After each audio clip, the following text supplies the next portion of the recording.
Alright, so last week you looked at NAND gates, this week we're going to look at NOR. So what you're going to do is simplify this AOI circuit into a NOR circuit.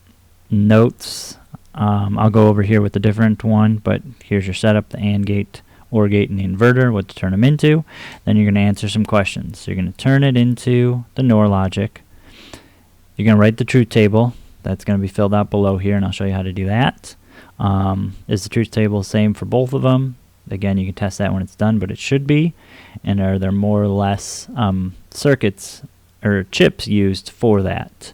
So this one right here has two AND, so there's one AND chip, an inverter chip, and OR chip, so that's 3 chips. We'll count, and you'll count the NOR chips at the end. Each NOR chip has 4 gates in it, so however many of these individual NORs you have, there's 3 in the AND. That'll equate to 1 chip that you're looking at. So as we're looking, here's my example for you today. So we're going to turn this into NOR. I've got P, V, S, and T, so I got 4 inputs unlike yours. So I'm going to calculate the truth table by going through the gates. This AND gate is P and V. This AND gate is V and S. This AND gate is S and T. Here's an OR gate, so it's PV or VS. Another OR gate is PV or VS or ST. So then I go to my truth table, my P, V, S, and T. And whenever I have P and V high, it gets a 1. So I have P and V high, so 1, 1, 1, and 1. Then I look, where do I have V and S high? So anytime V and S are both high, they get a 1. Anytime I've got S and T both high at the same time, they get a 1. Everything else will get a 0. So that's how I create the truth table from that AOI logic circuit there.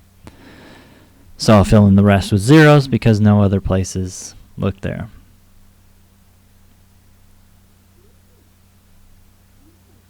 So then what we're going to go ahead and look at is simplifying this AOI circuit using our NOR gates.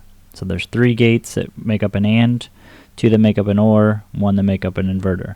So it looks like it's becoming more, but you don't have to switch between 2. You can just use 1 chip the whole time for it. So this AND gate we're going to rewrite as this AND gate.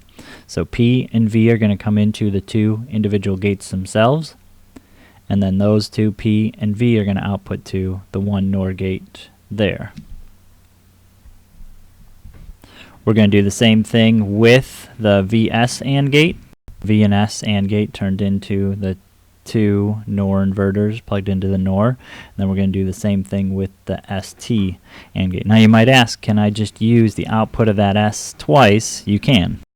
So now that we have all the AND gates complete, we're going to put in the OR gates. So from my circuit above, I have the first 2 AND gates connected into an OR. The OR gate is both of them plugged into a NOR, followed by the inverter.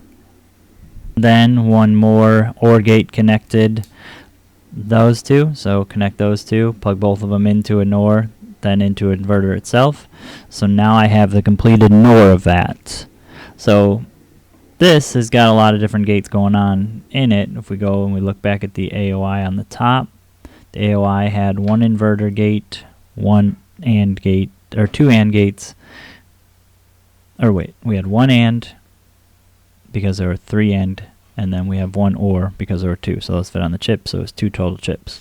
For the NOR logic, we count all the different circuits. There's 1, 2, 3, 4, 5, 6, 7, 8, 9, 10, 11, 12. So there's 13 NOR gates. 13 divided by 4 gives us 3 point something, so we need 4 chips, so it would be easier to go and wire that in AOI. When you look at yours, it might be a little bit different.